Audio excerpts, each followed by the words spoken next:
Hi, Augie. I will read chapter 13 to you. Recovery.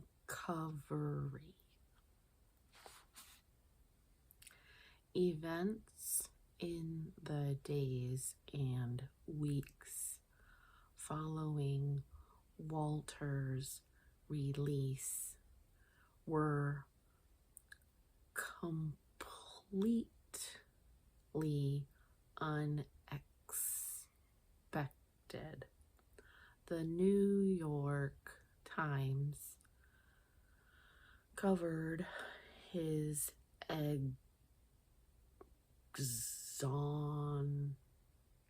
exoneration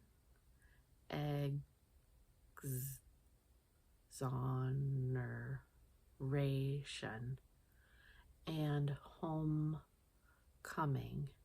in a front page story. We were flooded with media requests, and Walter and I gave television interviews to local, national, and even international press who wanted to report the story.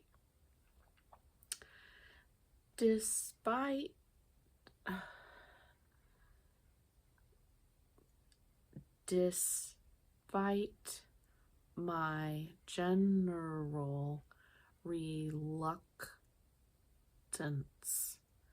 about media on pending cases, I believed that if people in Monroe County heard enough reports that Walter had been released because he was innocent, there would be less resistance to accepting him when he returned home. Walter was not the first person to be released from death row after being proved innocent.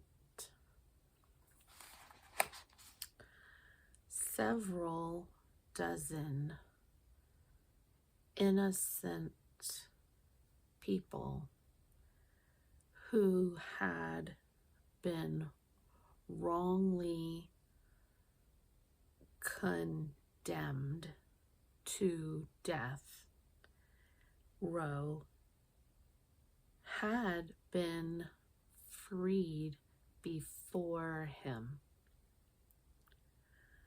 The death penalty information center reported that Walter was the 50th person to be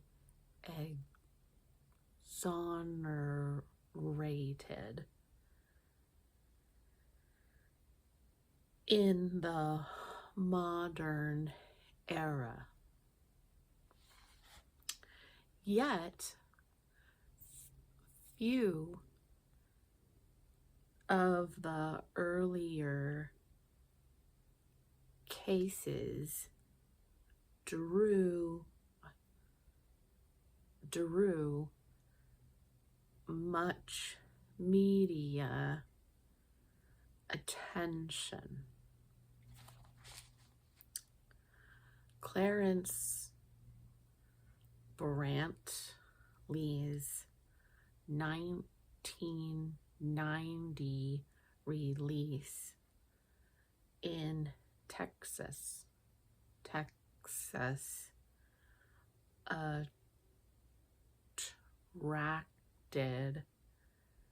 some coverage.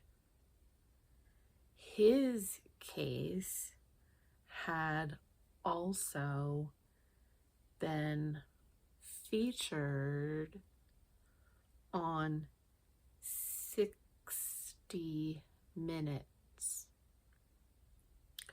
Randall Dale Adams inspired a compelling award-winning documentary film by Errol Morris called The Thin Blue Line. The movie had played a role in Adams' exoneration, and he was released from Texas's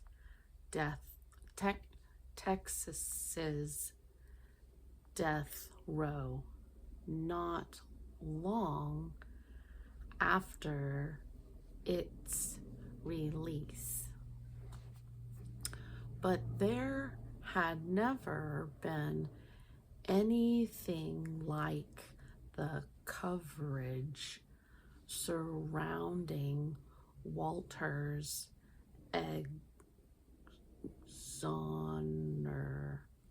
exoneration.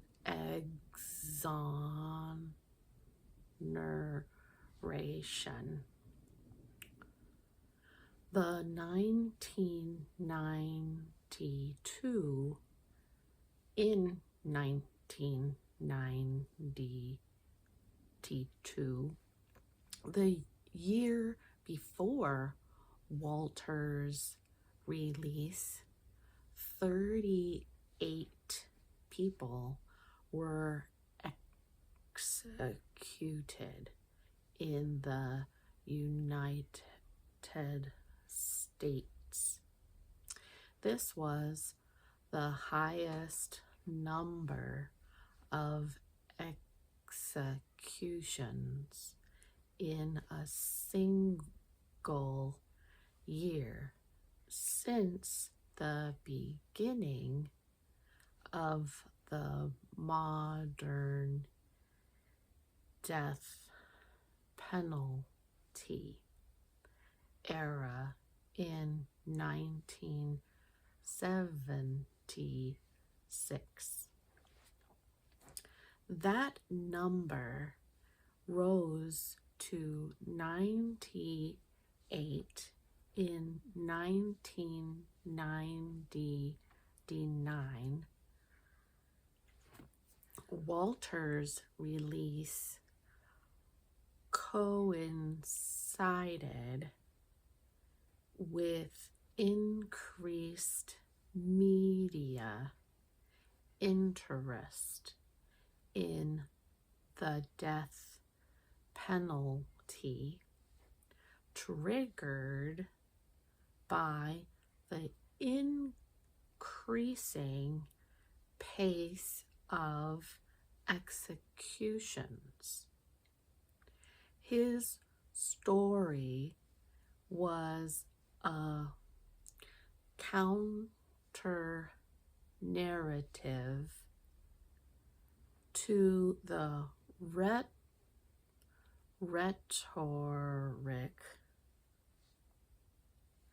of fairness and reliability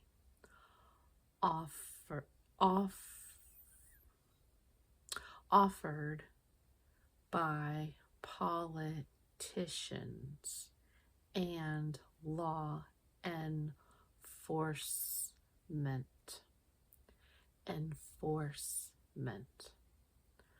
officials who wanted more and faster executions. Walter's case complicated the debate in very graphic ways. Walter and I traveled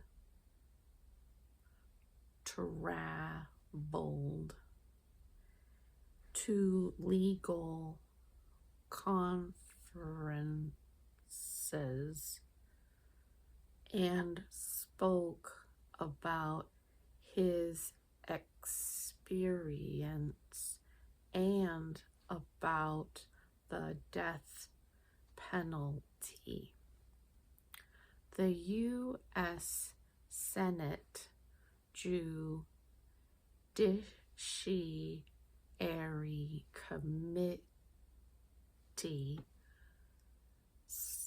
scheduled hearings on innocence and the death penalty a few months after Walter's release, and we both testified. Pete Early's book, Circumstantial Evidence, was published a few months after Walter was freed, and it provided a detailed account of the case. Walter enjoyed the travel and the attention, even though he didn't much like speaking in public. Politicians would sometimes say provocative things, such as that his exoneration just proved the system works, which irritated and angered me. My own speaking would sometimes take on an edge of combativeness,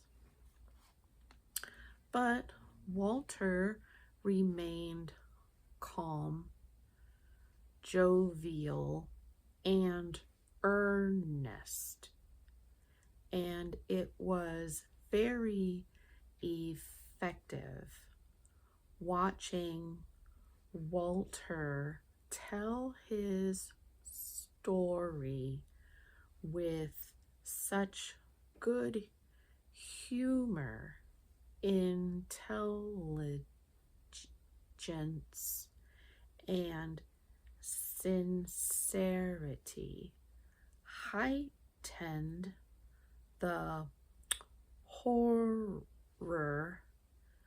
our audiences felt that the state had been determined to execute this man in all of our names.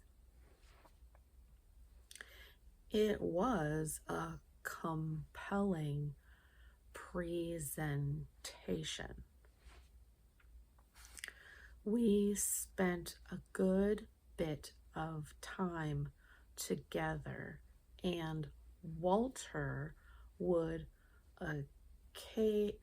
occasionally share with me that he was still troubled by the cases of the men he'd left behind on death row. He thought of the guys on the row as his friends. He thought of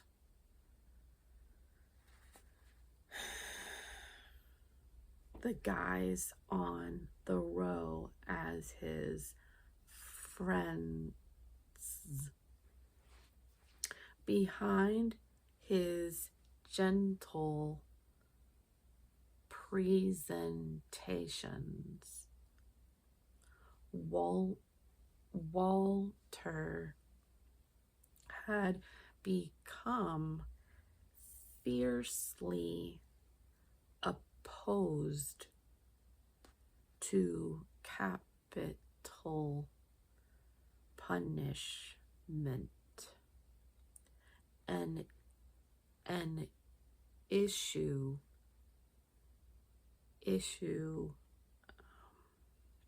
he readily admitted he had never thought about until his own experience confronting it. A few months after winning his freedom,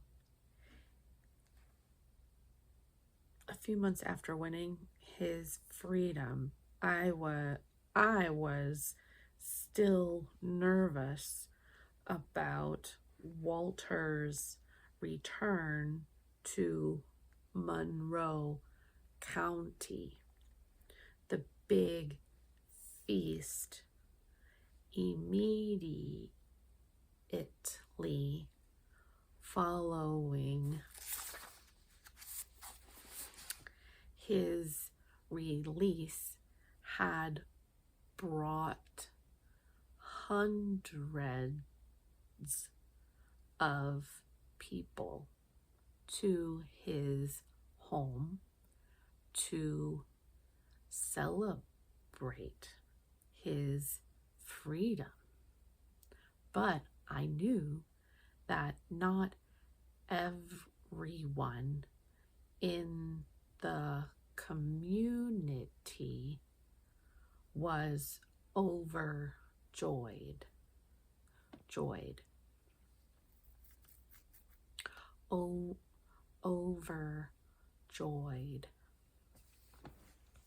I didn't tell Walter about the death threats and bomb threats we'd received until he was free.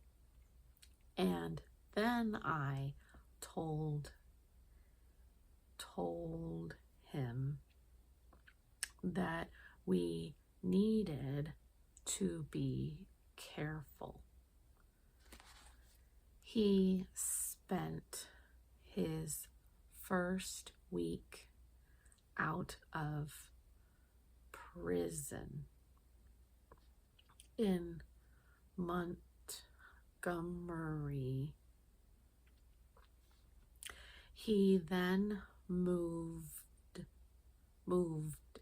to Florida to live with his sister for a couple of months. We still talked almost every day. He'd accepted that Minnie wanted to move forward without him and seemed mostly happy and hopeful. But that didn't mean there were no after effects from his time in prison. He started telling me more and more about how unbearable it had been to live under the constant threat of execution on death row. He admitted fears and doubts he hadn't told me about when he was incarcerated. He had witnessed 6 men leave for execution while he was on the row. At the time of the executions, he coped as the other prisoners did through symbolic protests and private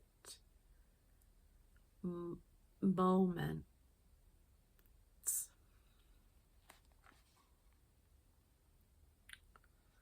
of anguish. But he told me he told me that he didn't realize how much experience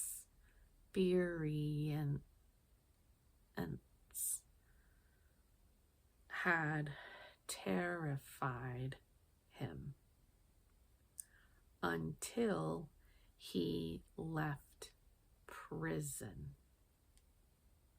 He was confused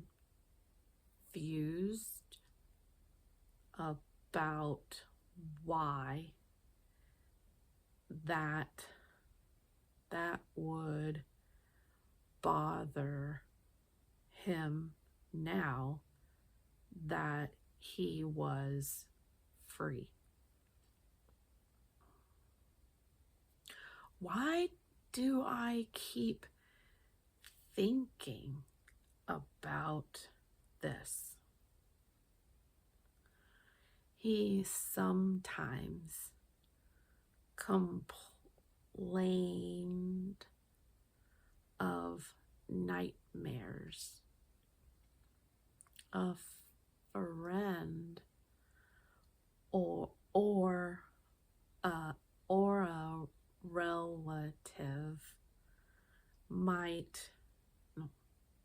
relative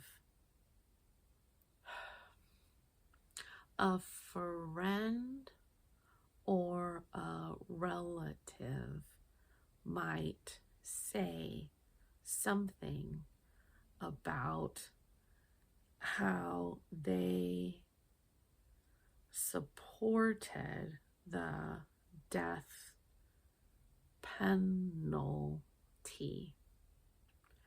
just not for Walter. And he would find himself shaken. All I could tell him was that it would get better.